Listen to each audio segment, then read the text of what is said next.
to Vince Russo's The Brand for a very special edition here with Vince Russo. I am a JP, a John Paz of the Triple Threat Podcast, and of course, the two-man power trip of wrestling. And with me today is the man behind the Brawl for All. The reason why we're all here today, Mr. Vince Russo. Vince Russo, welcome into a special feature, I guess, episode here on The Brand, all about the Brawl for All. How you doing, John? Appreciate you, doing this. When you presented it to me, yeah, bro, I was more than happy to do it. Listen, we didn't have the allotted time on the show to really get into everything. And yeah, bro, there were a lot of things I wanted to say that I didn't get the opportunity. I'm not saying they censored me or anything like that. They didn't. Just really, the time constraints and whatnot. So I thought, man, you're a big fan. Me. If we want to open this up a little and talk about things that maybe weren't discussed or, whatever, I wanted to get all that out there. Yeah, and of course, we're talking about the infamous Dark Side of the Ring documentary on Vice. Crave Canada, Viceland, whatever you want to call it, but at Dark Side of the Ring, Evan Husney and Jason Eisner, they do a great job of documenting everything. But obviously, there's edits. It's only an hour or really 45 minutes, so there's edits. So I'm just curious, and it wasn't talked about on the documentary, but the name Brawl for All, like just the name itself, who made that up? Is that you coming up with that? Yeah, that would have been me coming up with that name, yeah. So the actual idea behind it, and you kind of talk about a little bit on the documentary, all based on Bradshaw being a braggadocious, bully, tough guy? 100%.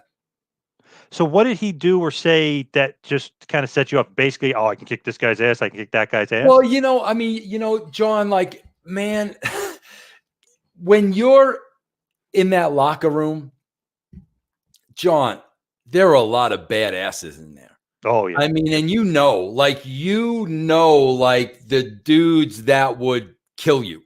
You know what I mean? I mean, and bro, there's a lot of them. I mean, and John, like, not so much today. Okay. But back then when wrestlers were wrestlers, bro, you had a lot of bad dudes. So I remember, bro, it was me, Bradshaw, and I'm almost positive Kevin Kelly was the third person there. And bro, Bradshaw just made this statement with a big smile on his face. He meant it 100%. And he basically said, if this shit were real, I would kick everybody's ass in the locker room. And when he said it, bro, I kind of like snickered because my mind kind of went through a quick card catalog of who was in the locker room. Right. And I'm saying to myself, bro, that's real easy to say. Anybody could say that and anybody could make that claim, but like backing that up is something that would be totally different. Right. So like those were the thoughts that ran through my head when Bradshaw made that statement. And bro, you gotta understand too, the statement was made very cocky, very braggadocious, matter of fact. And like, I was like, bro, I really don't think so. So when you that happens and you're pitching this idea and coming up with this idea, what's like the next step? You go to Vince and say, Vince, I have this idea, but it's not really an idea. It's just basically a thought.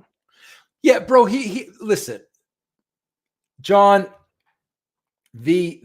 I say this all the time. The wrestling business went down the shitter and continues to go down the shitter when the writers left. Okay, and to this day, bro, wrestling bookers, and I'm talking about, you have your marks like Tony Khan. Mm-hmm. Then you got your wrestlers, you got your Cody Rhodeses and all these. Then you got your Triple H's and you got your Paul Heymans and you got your Bruce Pritchards. Bro, all of them are, you're either of the wrestling mentality or you're a mark. Okay.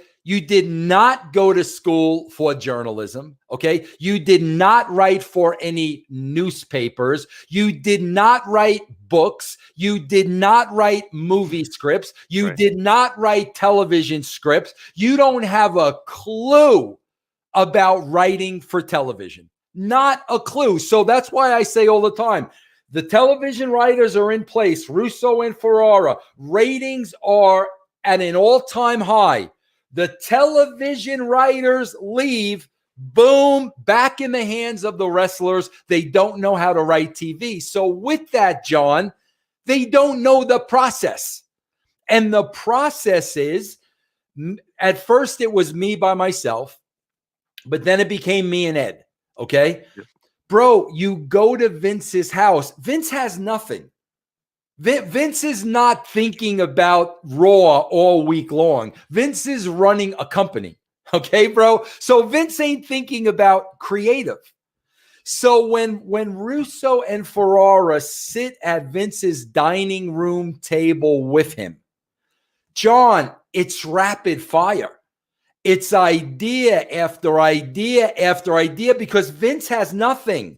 So, and of course, bro, me and Ed have a agenda.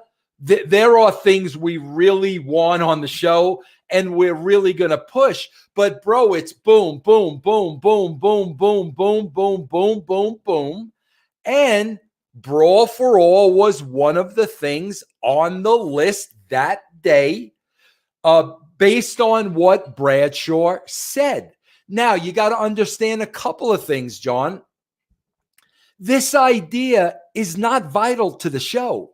Like, idea, it's a standalone, bro. This ain't McMahon versus Austin. This ain't Rock and Austin. This is a standalone. This is totally separate. So whether we do the Brawl for All or not doesn't matter. We're still selling our show. You know, Taker and Mick and, the whole thing. Yep. So, bro, like, honestly, when I'm pitching that, I have no idea what Vince's response is going to be. Because, bro, like, that's why in my position, bro, I had to have a very thick skin because as I'm pitching rapid fire, which was my job and which is what I was paid to do, there are going to be some things Vince doesn't like. And that never affected me personally because I knew, bro, I got to come up with 20, 30, 40 ideas. That's just the way it was. So when I throw a Brawl for All out there, okay, bro, it's another, first of all, like I said, it wasn't, oh, by the way, this was not important to the show. Number two, it was just another idea on a list of many. And number three, bro, I don't know how Vince is going to react to it. But it was another idea on the list. I told him where it derived from. I threw it out there to him. Vince made the decision. I like it. We're going to go forward with this. So Vince obviously has to okay the idea and push the idea along.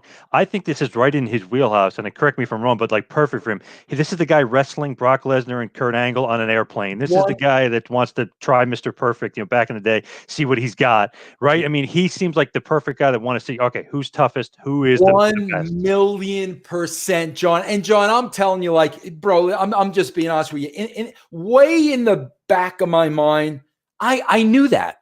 Like, I knew, bro, Vince gets off on that shit. And I knew, man, if this were a shoot, Vince would love to see who the toughest guy in that locker room was. I knew for the exact reasons that you just said. So who's actually picking the guys in the tournament? Like, for real? Is it Bruce Pritchard? Is it you? Is it Vince? Is it JR? Bro, who's picking the guys? When Ed pitched that idea, John, we're done with it. As far as who's in the tournament, as far as what they're getting paid, as far as the rules of the tournament, as far as judges, as far as all of that shit, bro, at the idea concept, we were pretty much done with it. So all I really know is I know Bruce made the calls. Who Bruce decided to call, I don't know. What Bruce offered them money-wise, I don't know. Bro, I will tell you this without a shadow of a doubt, okay? We did not have a list of names, okay? Bro, never once in that creative meeting was it discussed. The winner of this gets a program with Austin. The winner, never once, John, never once. That was not the idea behind it. Our original idea behind it was, bro, this is a brawl for all. This is a shoot. We didn't know who was going to be in it. We didn't know who was going to win it. Bro, it didn't matter to us who won it. This shit about the winner faces Austin and there's a program and this and that. That's what I was trying to tell Bart on the show, because he was saying, oh, Kevin Kelly told me, bro, do this. This is a great idea. You could get, bro, Kevin Kelly was not on creative. Kevin Kelly was an announcer. So Bart, whatever Kevin Kelly is telling you, that's not coming from creative. Bro, number one, we didn't know who was going to be in it. Number two, it didn't matter to us who won it. It had no bearing on our creative, no bearing on our writing, nothing. That whole idea of, Dr. Death in a program with Austin, bro, that was in JR's head. Dr. Death was JR's boy. That was all JR. Me, Ed Ferrara, Vince McMahon never, ever, ever discussed that. Not one single time. That was going to be my next thing, because that's the huge rumor, been the rumor ever since I was a fan. I mean, this is almost like the beginning days of the internet fan listening to that rumor about Dr. Death, how the tournament was designed for him. It was set up for him. He was going to feud with Steve Austin next. And he was going to win. Absolutely not. Now, John, I can only tell you the conversations between me, Ed, and Vince. That's all I could tell you. And that's where the idea started. That's where Vince approved it. So I can only tell you those conversations.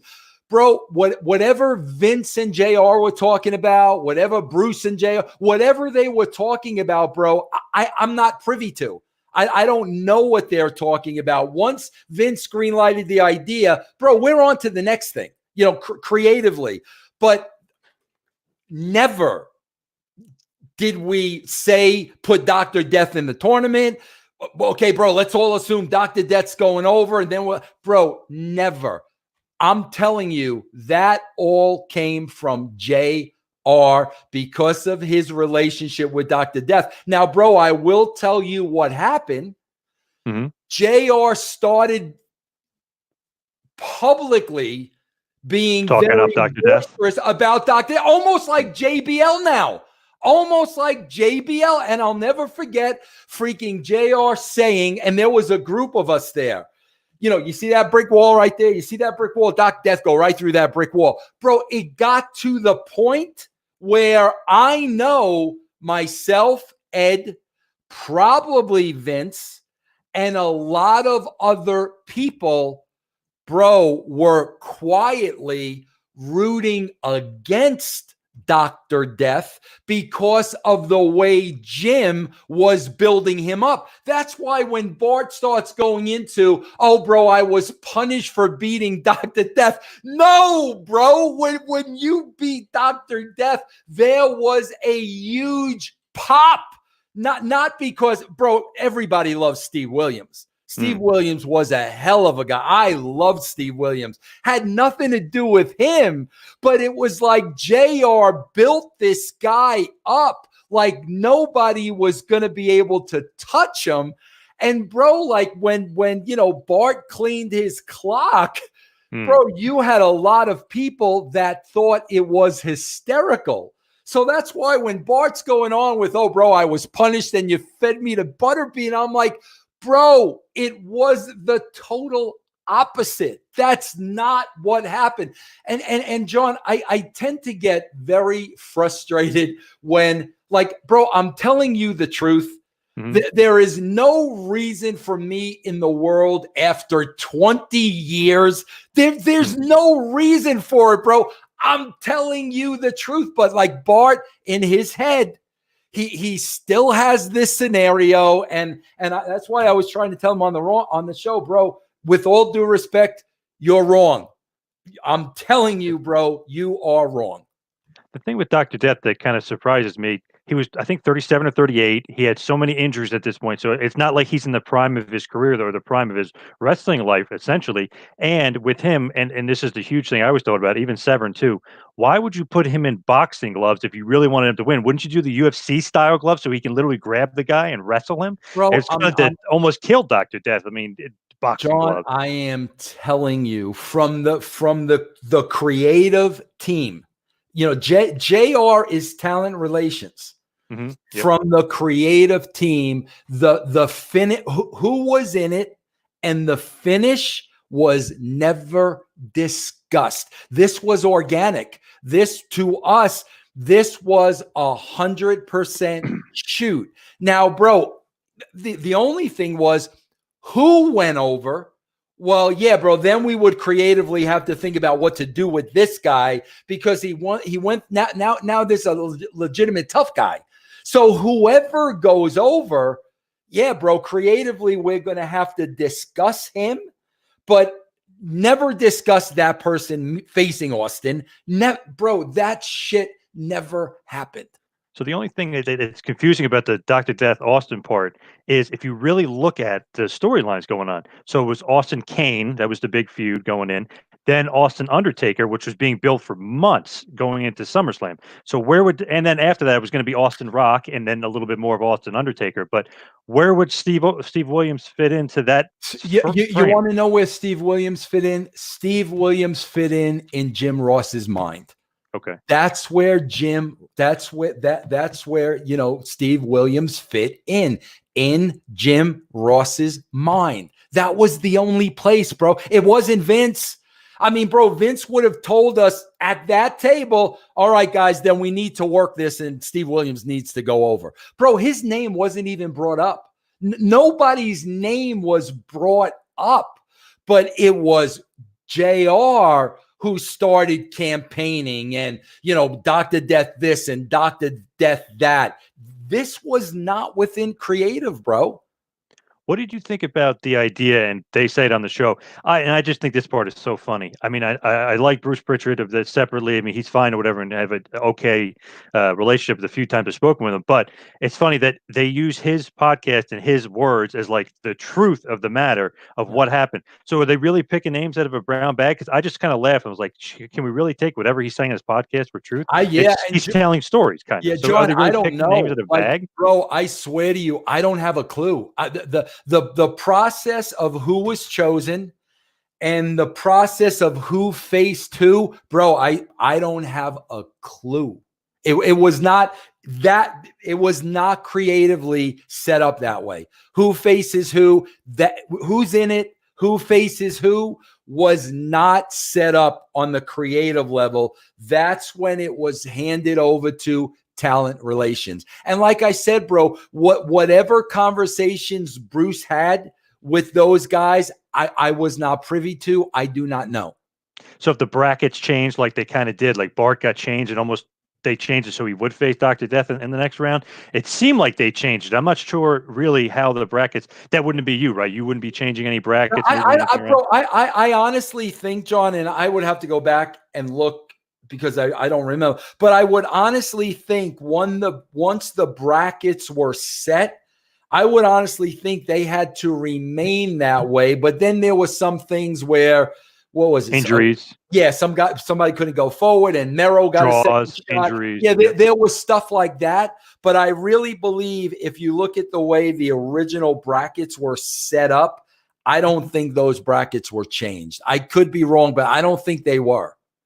Was the cash prizes, quote unquote, was that real? Did they really get bonus? Did they really get money for winning? Yes, they did, but I don't know what that was. I don't know what that was, but money was an incentive. And bro, that's why a lot of guys did it. A lot of guys did it for the money. Yes, that was an incentive. So going into it, who do you think is going to win? Just judging by they pick the names, everybody's on the list. Dr. Death, Godfather, Bradshaw, Bart Gunn, they're all. Who did you think was going to win? I did not think at all.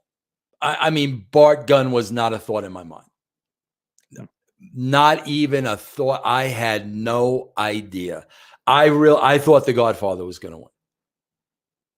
He obviously has some boxing background stuff and huge guy, tough guy. And think about that. I'm telling you, I thought the Godfather was going to win. Okay.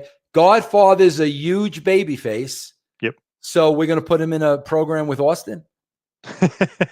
Right. You see, bro, people don't want to like ask those questions. You know what I'm saying? But think about that. I legitimately thought Godfather was the toughest guy. Huge baby face at the time. Okay, bro. So if he wins this, he's facing Austin now. Right. I mean, come on, that's where I get so pissed off, bro. Like that's just the wrestling world, man. John, it's so full of shit. You know, everybody's got an agenda. Okay, bro. We want to paint Vince Russo in this light. It's like, bro, get over yourself. Like you just have people in the business, bro, that they will never grow up. And I'm always the guy that I always say, bro, like, look at this logically. Just look at it logically. Does it make any sense? You know, I'm telling you, I think the Godfather is going to win this thing. So, like, okay, in my mind, we're booking the Godfather in Austin. Come on, man. It's ridiculous. My only thing is, and it's funny because you could literally have evidence of looking it up, but so WrestleMania, Austin beats Michaels. Obviously, going forward, obviously, he's going to lose to Kane in between and all this other stuff. But Undertaker beats Kane. You could see they're leading, or you guys, you're writing Austin, Undertaker, MSG, SummerSlam. It's all building to that. Why, and Wood, you could correct me, why would the Brawl for All ever kind of interject and change your plan of Austin Undertaker, right? It would never do that, right? Bro, can I tell you why? Listen, you want to know the truth? Here's the God honest truth. I love Jim Ross to death. Mm-hmm. Okay. My biggest regret, and people say, well, regret in the business, what would you do differently? Bro, I wouldn't do anything differently.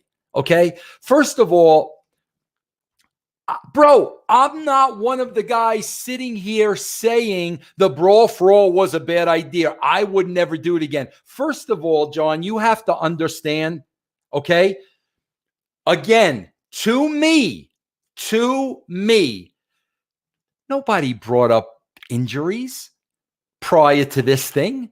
Nobody brought up, oh, bro, they're out of their element. They could get hurt nobody, not one person to me said anything about any injuries. Bro, that line of Jim Cornette about cutting the promo on me after Steve Williams lost. Bro, I'm not going to call Jim Cornette a liar. But, John, I'm telling you, no, Jim, I don't recall you ever confronting me and ever saying that to me. Now, could I have forgotten? Yeah, bro, I've forgotten a lot of things. But unfortunately, Jeff, Jim, you've never confronted me face to face, ever.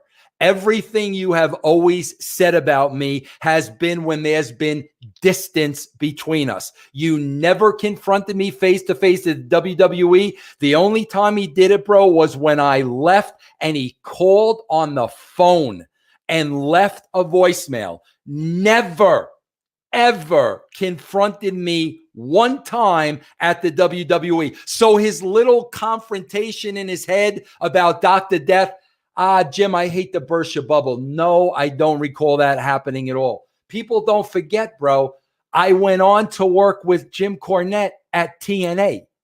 Never one time when we were in that same building week after week after week after week after week after week did Jim Cornette ever confront me to my face. When did he confront me, bro? He confronted me when he was let go. That's when he confronted me again through the internet. Never once has this man confronted me to my face. And bro, if you want to know why, again, I talk about facts, bro. Go on YouTube, look up Santino Marello and Jim Cornette.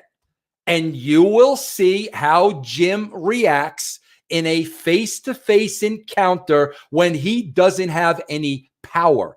You see, Jim Cornette slapped Santino Marello across the face when Santino Marello was working for Jim Cornette, because Jim Cornette was in a management position at the WWE.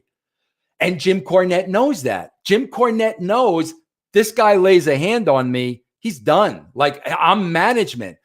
But when Jim Cornette wasn't working for anybody and was confronted by Santino Marello at a convention, well, bro, you all saw what a tough guy, Jim Cornette was. So, the fact of the matter is, bro, nobody, not one person, John, brought up, these guys could get hurt. They're out of their element. Here's my only regret, John. Knowing what I know today, right now, not 1999.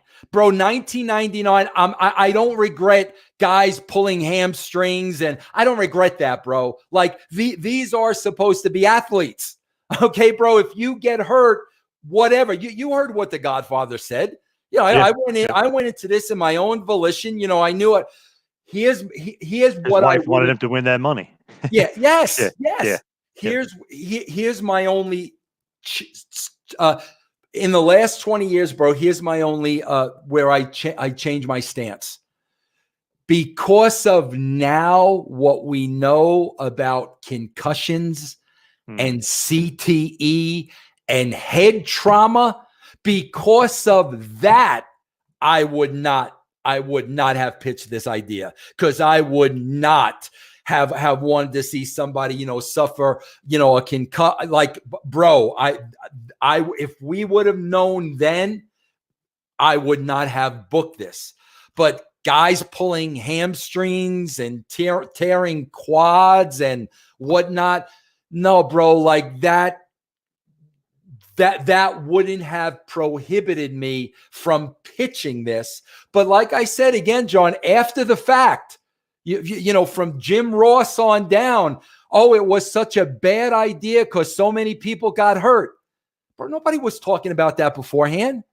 Of course, it's so easy to say when the thing is over. Not one person was talking about that beforehand. Bro, if anybody, Vince McMahon should have been worrying about his talent getting hurt in this thing.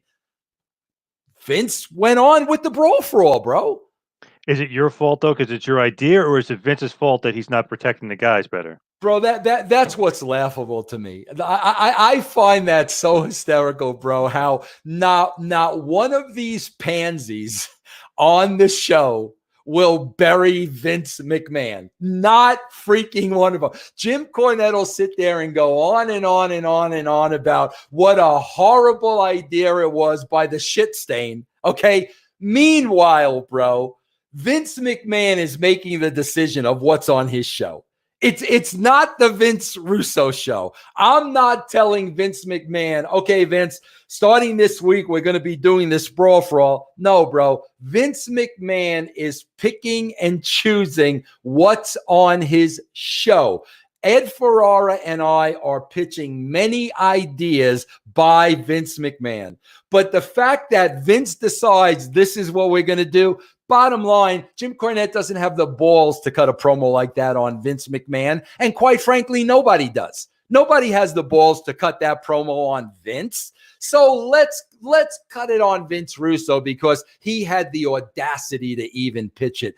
That right there shows you the people, the lifers in the wrestling business. That right there, bro, shows you their character. Nobody is going to call Vince McMahon out.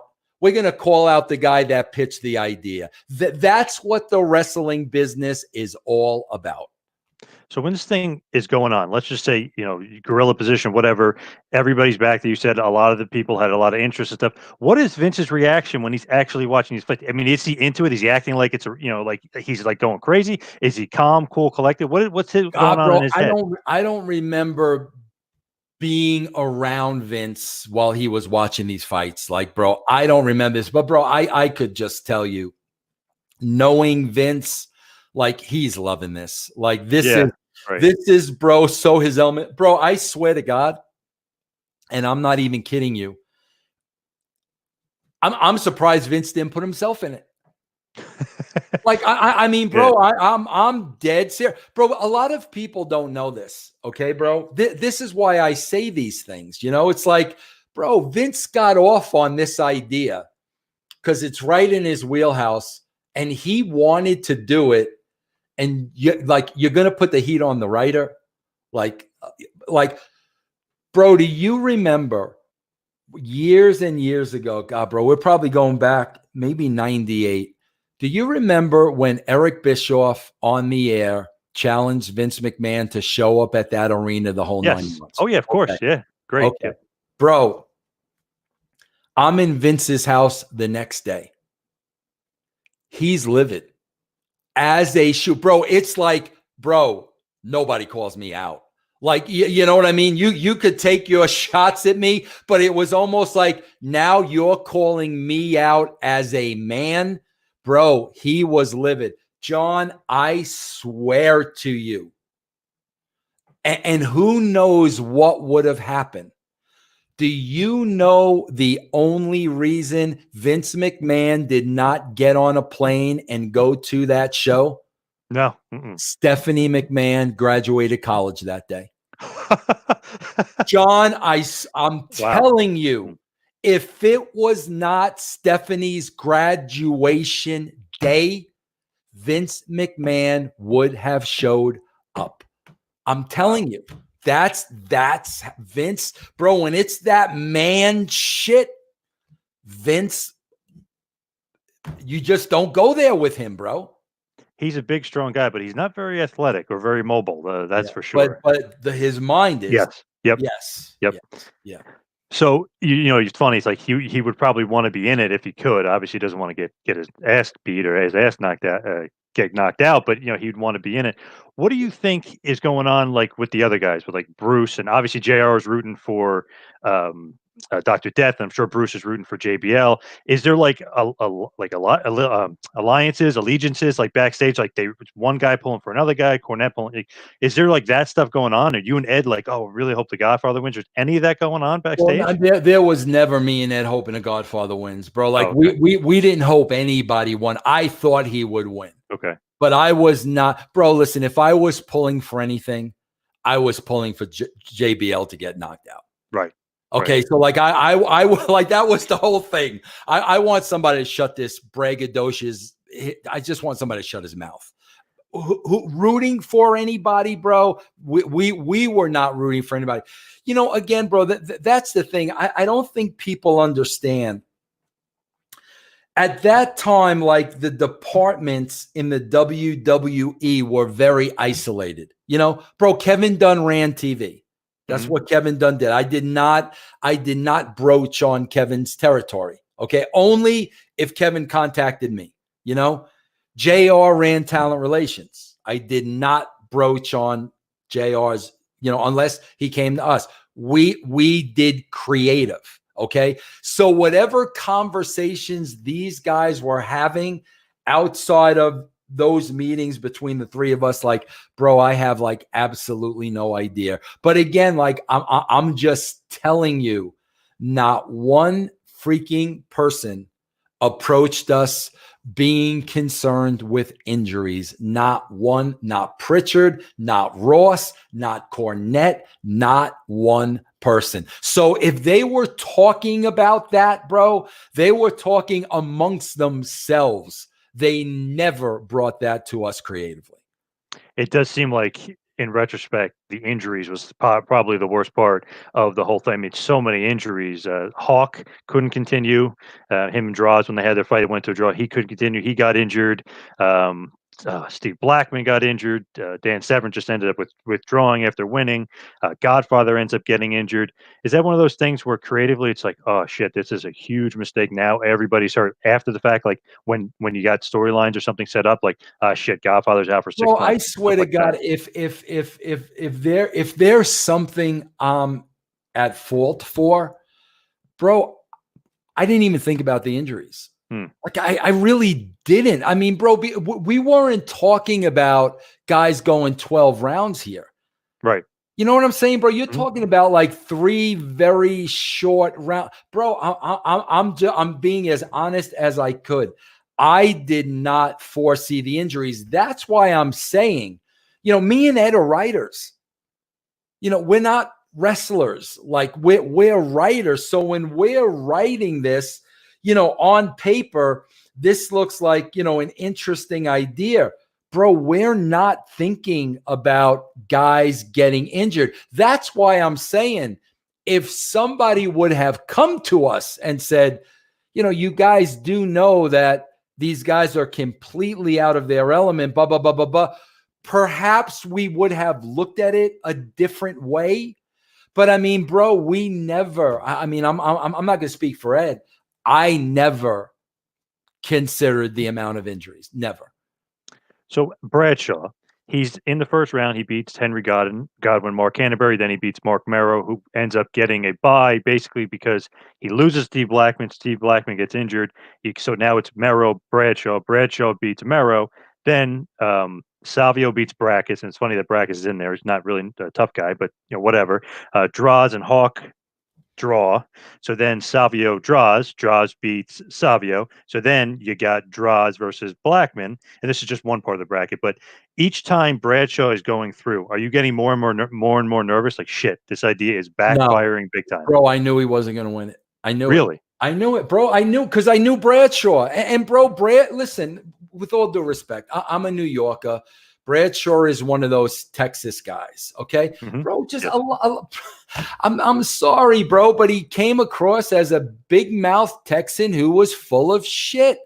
And bro, as soon as those words came out of his mouth, I knew in my mind, bro, no, you couldn't beat up everybody in the locker room, bro. No, you're not as tough as this, as this front you're putting on. So no, bro, I did not believe for one second. And then, bro, especially when I started seeing Bart knock people out, I'm like, bro, you're not going to beat him. Like, never, bro, did I think he was going to win this thing. Was the draws decision, is that something that the judges, like, they get something in their headset from Vince? Because it seemed like draws beat Bradshaw in that fight to me. I mean, who knows? It's up to the judges and stuff like that. And Bradshaw wins the decision. Is that ever like a little change in the script there where Vince is like, nope, Bradshaw's winning? That very well could have happened. Very well. Vince is on headsets. Very well. But again, bro, if something like that happened, I'm totally oblivious to it. But could it have happened? Absolutely. Like, bro, I'll give you the perfect example. When Mark Merrow lost that match, bro, him and Sable were livid. And Mark was convinced, bro, Mark Merrow was not well liked. Sable was not well liked. So Mark Merrow was livid that he got screwed. Bro, I'm going to tell you something because I know how they felt about Merrow. Bro, I don't doubt that for a second. I don't doubt that for a second. Vince on the headphones, I don't doubt that for a second. He was livid. And Mark Merrow was legit, bro. I mean, oh yeah, Golden Glove boxer. Oh yeah, Mark tough guy. Merrow was legit, and so bro, could stuff like that have happened? Absolutely, but not anything that I could give you a scoop on. I was never privy to that, bro.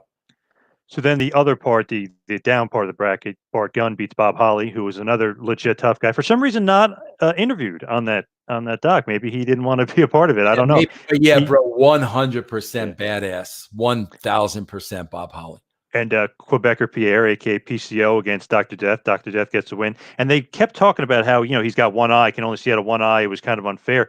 Pierre, what I know him as, and I've talked to him a few times, he is a nut. He will fight anybody. He'll do anything. So it's not like they had to beg him to be in it, right? I mean, he probably wanted to do it. No, yeah. Bro, listen, guys can say whatever they want after the fact. Nobody was forced to be in this, okay? I could tell you from creative and Vince McMahon, there was no dangle carrot of you get a shot against Austin. Okay, bro. This was all about, honestly, bro, for guys that decided to be in it, in my opinion, it was all about the money. Right. You were getting paid to be in this. Do you want a good payday? I mean, Godfather said it. I mean, and what Godfather said, I would have to believe that was the mentality of 90% of the guys. Nobody was forced to be in this thing, bro. Bro, creative did not say, bro, if you're not in this, it's going to hurt your push. We didn't even know who was going to be in it. Right. Right. So then the next thing is Dan Severn beats Godfather, but he withdraws. He's, I guess, nothing really to prove. He's a former UFC champion multiple times. He's one of the best of all time. So he withdraws. Scorpio beats 8-Ball. Scorpio, one of those underground, really like tough guys. If you ever hear the story of him fighting Hawk on that bus, Hawk couldn't even land a punch. Scorpio landed like 5 punches for him. He's just like fast. He's tough. Yeah. He's just you wouldn't expect it, but he's a tough guy. Then the next round, Godfather beats Scorpio, and then of course the infamous Bart Gunn knocking out Dr. Death. Were you shocked by this knockout? Yes. Yeah, bro. Like, yeah. Bro, I was shocked by how hard Bart hit him. Oh my God. That's what Bart going over did not shock me. How hard he hit him. Like, I was like, holy shit. You could tell Bart Gunn's been in a fight or two in his life. Oh, that's when like I woke up like, bro, like this guy is a killer. That's when I woke up. But again, bro, here's what happened. As soon as that happened, JR went into excuse mode. So like he made it worse than it like already was. Oh, bro, he got his hamstring torn up to his ass, like it is what it is, bro. Listen, it happens in a fight. Sometimes it doesn't go the way you think it's going to go. John, I swear to God, do you remember? It's funny to me, John, because it's like all these guys got hurt, right? But John, these guys are world-class athletes. These guys are in the gym training every day, training body parts every day. These are not guys that are out of shape. Right. Okay, bro. So, that's why I'm saying these guys beforehand thinking they were going to be, bro, you're full of shit. These were 3-rounders. These were athletes. John, how many celebrity boxing matches have you seen? Oh, a few. They're horrible, but I've seen a few. Yeah. I mean, do you ever hear of any of those guys getting hurt? Bro, no, sometimes knocked out, but not hurt. Right, bro. You got people getting into a ring not knowing what they're freaking doing. Screech. I remember seeing China against Joey Buttafuoco. Oh, yeah. Tanya Harding. They never got hurt. Now you're talking about, bro, professional athletes who work out every single day. This is how they make a living. And your first thought is going to be, oh my God, bro, these guys are going to drop like flies. Meanwhile, when you're booking Joey Buttafuoco against China, like you're not thinking, oh God, maybe China could get hurt. Right. Like that's why I'm saying, bro, that's the wrestling business. They're all so full of shit, bro. Why do you think I'm here and there? They're just so full of shit. It's like whatever is the good story, bro. Whatever is the good story, whatever agenda I want to get across, bro. They're all such full of shit. It's comical, man. When and the players, it's freaking comical. And then, of course, the next round, really, Bart Gunn knocks out the Godfather. Another shocking knockout. Another unbelievable knockout as well. John, to this day, I've never in my life seen anybody get hit that hard. Godfather's eyes rolled to the back of his head. And, bro, it's not so much that. You got to take into consideration the size of the Godfather. Yeah, he's a monster. Background of the Godfather. Yeah. Bro, when somebody that big gets hit like that. I mean, bro, you could even look at like, you'd have to go back and look at like, when Mike Tyson obliviated Michael Spinks. Mm-hmm. Right? Oh yeah. Yep. Bro, Michael Spinks was like a string bean. Like, you know what I'm saying? Like, all right, yeah, bro. Like, okay, I would expect Tyson. But, bro, the size of the Godfather, God knows how many fights he had in his life. Yep. Okay, bro? Yeah, you could tell he's been in a few fights. Yep. It was like, bro, like, I can't believe what I just saw. It's almost like the quiet guy, like underdog kind of guy, Bart Gunn. It's like, don't mess with that guy. Like whoever's quiet, that's the guy not to mess with. A word, never bragged, nothing. He like went through this thing without saying anything. And it was, when I saw that, I was like, oh my God, bro. Like to this day, I've never seen anybody hit that hard. So were you nervous, Bart Gunn, Bradshaw at all in the finals? Like, oh shit, Bradshaw may have a chance of winning. No chance. No chance. No chance. And I will go as far as saying, after seeing that Godfather fight, I know Bradshaw was scared going into that fight. Mm-hmm. And you could see it when he comes out. He's timid, yeah. Bro, look at Layfield and look at Bart. And you see two completely different, you just see two completely different emotions. Reaction. Yeah. There isn't a doubt in Bart's mind. You can look at him and then you look at Bradshaw and bro, that's the thing, man. Because, I've spoken to some UFC fighters, and that's the thing that they told me. Even Chael Sonnen, he said, bro, if you've got like that one pinch of fear in your mind, you're done. Like before it starts, bro, you're done. And you could see that in JBL's eyes, bro. What's your reaction? I mean, the first knockdown is great. They probably could have stopped right there, but then he stands back up and he just completely obliterates him. Yeah. What was your reaction? He shouldn't have stood back up. Yeah. Yeah. Were you happy though that Bart won?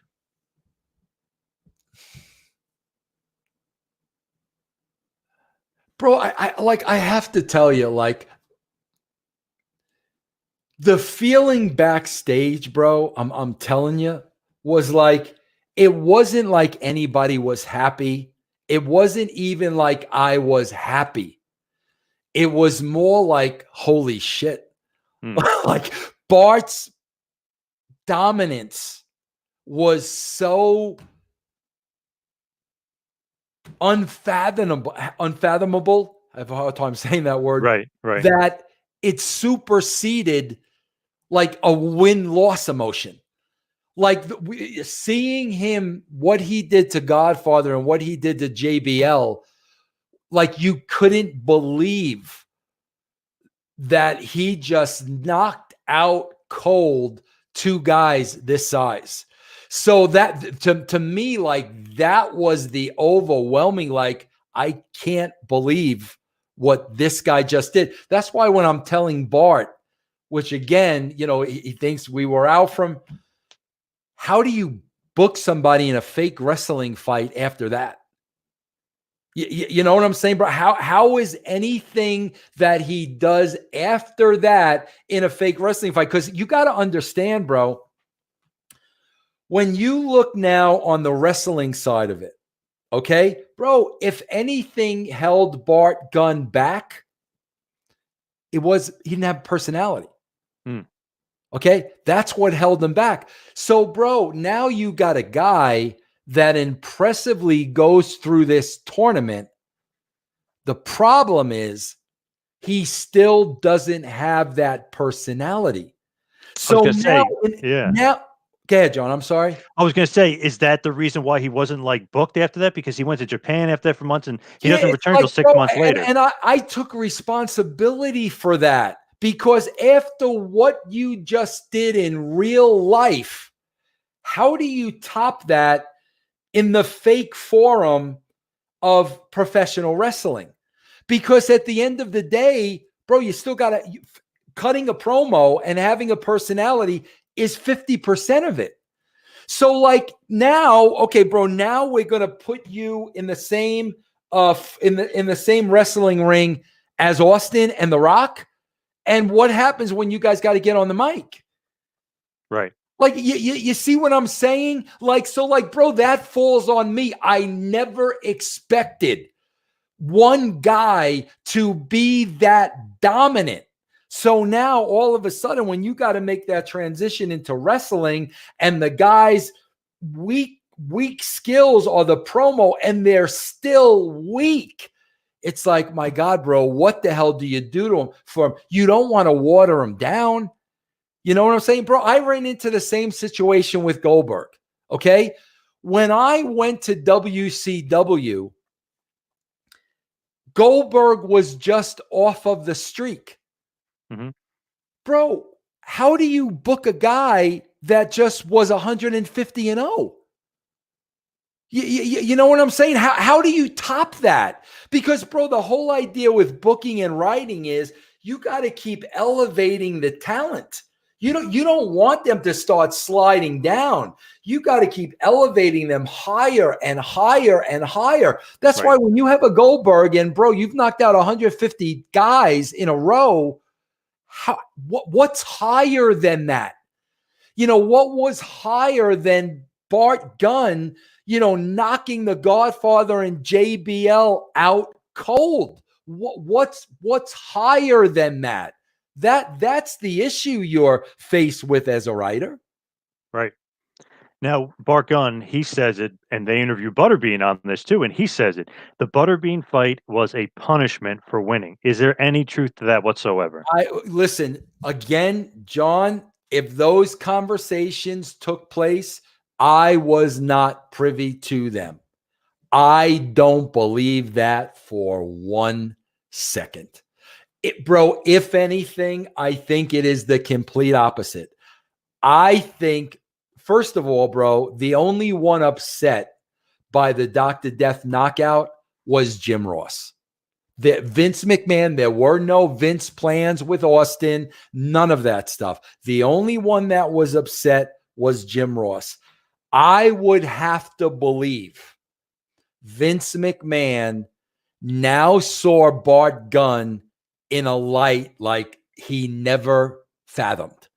I believe he was looking at Bart Gunn now like, holy shit. You know what I think Vince McMahon was really, really impressed. My opinion and my belief was Vince believed Bart Gunn could beat Butterbean. Wow. Okay. That is my opinion and my belief. Now, bro, back then, you see, the story changes a little bit over the years. Of course. Because back then, what Bart Gunn would tell you was, once they knew this fight was happening with Butterbean, they assigned Mark Merrow's trainer. What was his first name? Rinaldi. I can't think of his first name, but his last name was Rinaldi. Mm-hmm. They put Bart with Rinaldi, who trained Mark Merrow during the Golden Gloves. And Rinaldi was training Bart Gunn how to be a boxer and how to box Butterbean. That's what Rinaldi was teaching Bart. Bro, that's not what Bart did in the Brawl for All. Nobody was training Bart in the Brawl for All. Bart was doing what he knew on instincts. All of a sudden now, this fight is booked against Butterbean, and Rinaldi is training Bart, and Bart's in the gym every day, and Rinaldi's teaching him how to box. When you look at that match, bro, Bart Gunn goes in there, and he tries to box Butterbean. And, bro, I remember my first conversation with Bart after that knockout was him telling me I should have never done that. I don't know why I did that. I don't know why I trained with him. He changed my form. I went in there and I tried to box Butterbean. I should have never done that. I mean, that's what Bart told me after the fact. And that made all the sense in the world. I mean, I absolutely agreed with him 1,000%. But I mean, my God, bro, this him being fed to Butterbean, woo, that's a hard pill for me to swallow, bro. So I was first row WrestleMania 15 for that, and obviously Austin Rock being the main event is what I remember. So obviously Bart Gunn wasn't going to be in the main event because Rock was being built, that great storyline where he turns and joins Corporation. So obviously, I mean, the whole build was Rock Austin for even after WrestleMania for months. So that was going to be a thing. Bart Gunn gets knocked out. I still remember it vividly to this day, being first row, like, holy shit. Butterbean destroyed him. Yeah. Kind of what I thought was going to happen, just because, I mean, train 70-something wins versus, 3 wins, whatever, an amateur versus a pro. And then Bart Gunn basically gets released the day after. Obviously, Austin goes on with his feud with The Rock, and legendary things happen there. But Bart Gunn is gone after that. Did Bart Gunn get released the day after? I think he said the day after, something like that. But if you look, it's very soon thereafter he's gone, and he's in Japan. See, now I'm not privy to that part of it. Okay. You see what I'm saying? Like, I don't know, bro. Was it money? Did he? I'm not privy to that. See, that I think, bro, I think, again, John, this goes back to the beginning of the conversation. It all goes back to, bro, they don't understand the role of a writer. And I think a lot of that comes with, John, bro, they just want to pin everything on Vince Russo. Like, yes, everything they don't like is Vince Russo's fault. Bro, when you go to those creative meetings, you are told this one's hurt, that one's hurt, this one's going to be out for 3 weeks. This one's contract is coming up. We're probably not going to sign them. This one was let go. You're basically told, okay, guys, these are the changes to the roster you're working with. Okay? Bro, you don't ask questions. That's a management level. That's a JR level. That's a Vince level. You're just basically told, okay, guys, these are the changes in the roster. You got to work within these injuries. These guys are going to be out for this amount of time. This guy is probably no longer going to be with us after this. Blah, blah, blah, blah, blah. You're not a part of that as a writer of the show. That's not part of your responsibility. I swear to God, bro, I crack up to this day. When guys like Alvarez will talk about what shit finishes Vince Russo booked for matches. Do you not understand what an agent is? Like, do you really not understand? Bro, you wrote books, the death of WCW. Do you not understand how all parts of this business work? To actually believe a writer who is not a wrestler is going to lay out a match with 2 professional wrestlers, bro, then what do agents do? Why do we if Russo's laying out the matches, what are the agents doing? That's what I mean, bro. They really have no clue to how the inner structure works. So kind of just wrapping it all up, finally, just kind of one last question, like the legacy of the Brawl for All. But is it, because everyone said it, like Bruce said it, JR said it, Cornette, they were all saying the worst idea ever in the history of the business. Is it the worst idea ever in the history of business? Is that the legacy of the Brawl for All? Bro, let me tell you something. And no, the answer is no. Okay, bro. Can I put an end to that real quickly? Mm-hmm. Bruce and JR and Jim Cornette, who whatever. Mm-hmm. Guys, real simple. Let's put the Brawl for All next to the Yeti. Okay? All right, like, really? Seriously? Right. Okay, bro, really? You want to put the Brawl for All next to the gobbledygooker and tell me that was the worst idea in history? John, this is what it's all about. And this goes much deeper. This is why the wrestling business is in the shitter. Okay? Writers. Jim Ross made one point at the end of the show. I love Jim. I have long apologized to Jim 10 times over.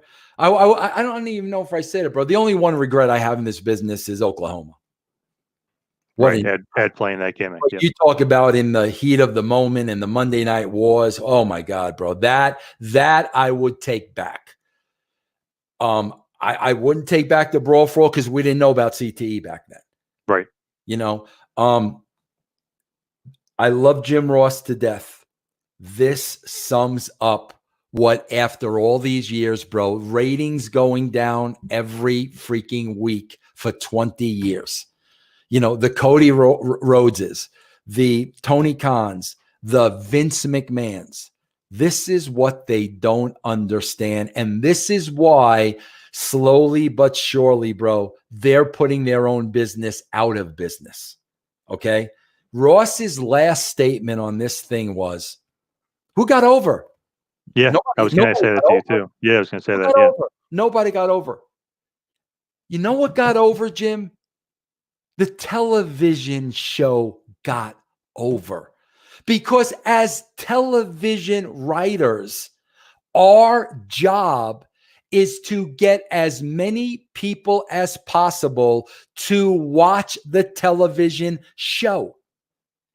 Brawl for All was a concept that non-wrestling fans or pretty much anybody could have gotten engaged by. Bro, years and years later, millions and millions and millions of people buy UFC pay-per-views. What does that tell you, bro? That tells you that the average person, the average television viewer, is drawn to a fight. Yes. So what got over, Jim? The television got over. The product got over. The brand got over. We produced good television. And as the Brawl for All went on, John, at the beginning, people thought it was a work, so they were booing it out of the building.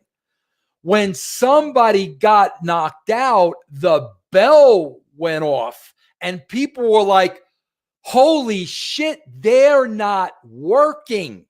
Mm-hmm. Then when you looked at the numbers and you saw the response of the audience, it was growing week by week by week by week.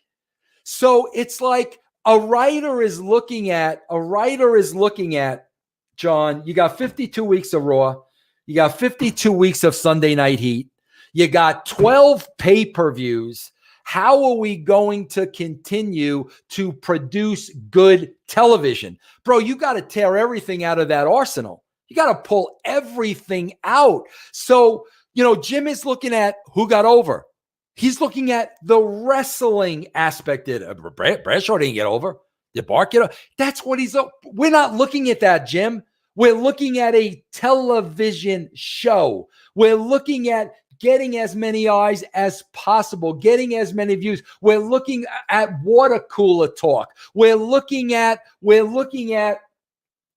engaging the masses. We're looking at bringing new viewers to the show who may not watch wrestling. That's what we're looking at. The mindset of the Bruce Pritchards, of the Jim Cornettes, of the Jim Rosses, they will never understand that. To them, bro, this is still 1970s wrestling bullshit. Bro, you will get a glimmer of hope when you see a Boneyard match. And then when you see a Firefly Funhouse match, and I know, bro, you got guys like Jeremy Borash working on that shit. Yep. But bro, like that is a flash of a light once every 3 months. Bro, we did that every freaking week. We did that every freaking week. Bro, you went from the Firefly Funhouse to the Boneyard match to that 3-hour piece of shit on Monday night. Yeah. Like, seriously, bro. Like, and these are the guys yapping at the mouth like they know what the hell they're doing. Bro, we did Boneyard match every single freaking week. That's why so many people were watching the show. But I love when guys sit back and they're going to make all these statements and they're so sucked into that wrestling bubble that they cannot think 1 inch outside of it. And bro, these are the people that are putting their own business out of business. And like I say, bro, guys like you and me, all you got to do, bro, is take a back seat and really look at, God, bro, why has this business died since the Attitude Era?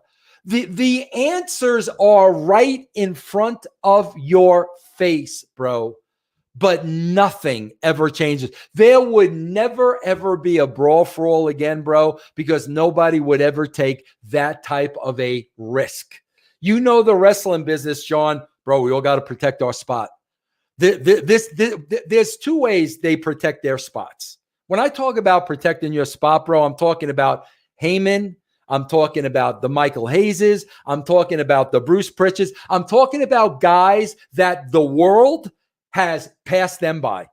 Like goodbye. Like the world has passed them by 20 years ago. Okay. There's 2 ways they protect their spot. Okay. Number 1, they play it safe. For sure. They do everything safe. Bro, how many times are we going to see the same Paul Heyman promo? How many times? Paul, how many times? A million, yeah. How many times? It's safe. So they do 2 ways, bro. They play it safe. And what's the second way, John, to protect their spot? Don't do anything. Just don't. Blackball everybody from or that. It's a threat to me. Bury the Russos, bury the Discos, anybody who is a threat.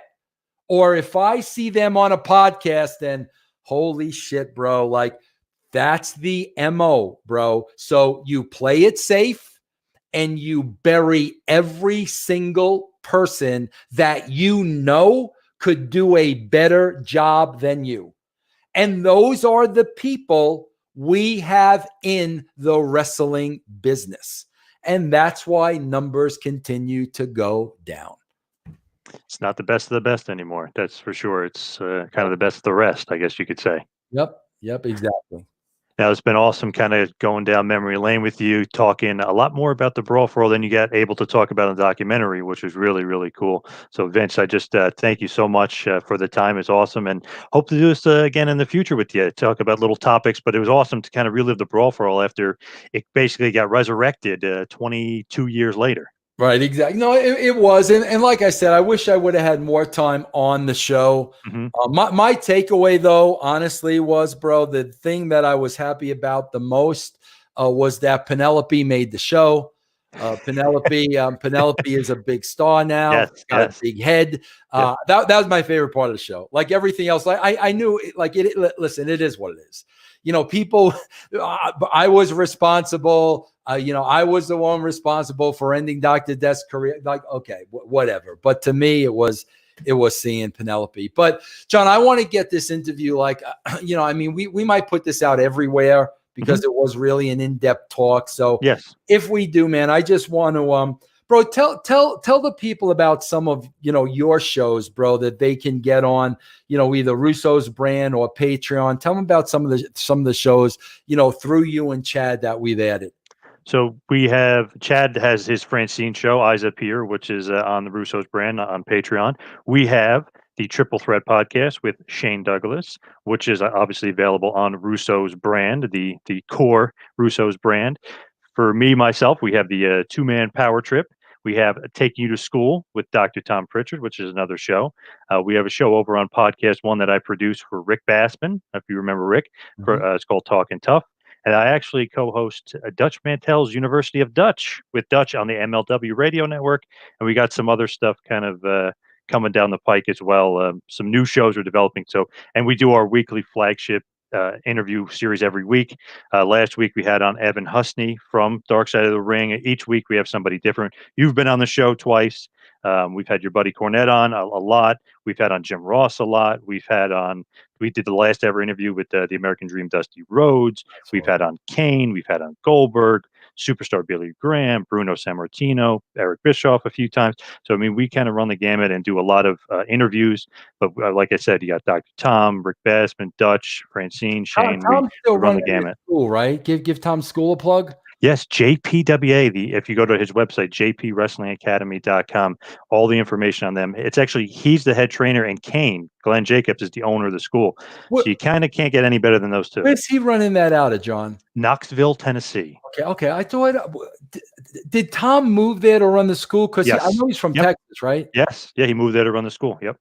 Oh, I did not know. Yeah, very cool. Yeah, bro, the Dutch show. I swear to God, like, John, one thing I used to pitch all the time, which I think would be the highest rated television show in the history. I think the rating would be higher than like a Seinfeld. Bro, could you imagine giving Dutch Mantell and Jim Cornette a reality show where they live together? Do you know how freaking awesome that would be, bro? Yeah, it would be awesome. Yeah. I always say, bro, listen, guys, Cornette could say whatever he wants about me. What, bro, listen, it's become part of Cornette's shtick and it's become part of his folklore. And like, I get it, but I've always said, like, bro, the two quickest wits that I've ever met in my life are Cornette and Dutch. Oh, I believe 100%. I mean, bro, being around them, the shit they say off the top of their heads, unfreaking believable. That's why I always said, man, you do something with these two guys together and you give the world a taste of these two, they wouldn't be able to take their eyes off it. I totally agree. Yeah. Both quick wits, great talkers, two of the best talkers ever, two great storytellers too. I mean, you give them a little topic and great story comes out of it. Yep. When does the Dutch show air? Every Friday on MLW Radio. Okay. All right. Yeah. University of Dutch. Yep. Yeah. Check that out. Support Tom Pritchard. Tom Pritchard, you know, guys, let me tell you something. Let me tell you, I don't know how much this is known. Tom Pritchard can't stand his own brother. Okay, bro, because Bruce Pritchard is a douchebag. Okay. And he's a liar and he's a hot bag of wind. And Tom Pritchard is the freaking nicest, greatest, most honest guy you'll meet. I love Tom. And yeah, bro, I knew he was starting that school a while back. So yeah, check that out. He's a great guy. He's the best. I love talking to him every week. Is he still training during this time or he can't? No, they're not allowed. Wow. They're not allowed. So they do something like you can go on their Patreon, JPWA Patreon, and do stuff. So he's kind of doing something where it's like virtual, where it's like, guys, do this, train this. You could still do holds. You could still, work out. You could still run, still get in shape, but he just can't have physical contact with somebody. So it's like virtual training. Yeah. Well, that's good for him. At least he's doing it. Yeah. Well, that is it. You got to wrap it up because it's your show. All right. Yes. So thank you to everybody for tuning in. I'm at 2-Man Power Trip on Twitter. At Vince Russo on Twitter, I believe, if that's correct. The Vince Russo. Oh, at the Vince Russo on Twitter. So, and this has been it for the Brawl for All. Thank you, everybody, for tuning in. Awesome stuff. Was it the worst idea ever? That's up to you to decide. Yeti. Put it next to the Yeti, bro. Or is the Yeti? Bro, if you want to make a decision, listen, I'm going to tell you, pick these three if you want to make a decision. Watch the Brawl for All. Stick the gobbledygooker in the middle. Mm-hmm. Maybe Samba Simba you might throw in there. Awful.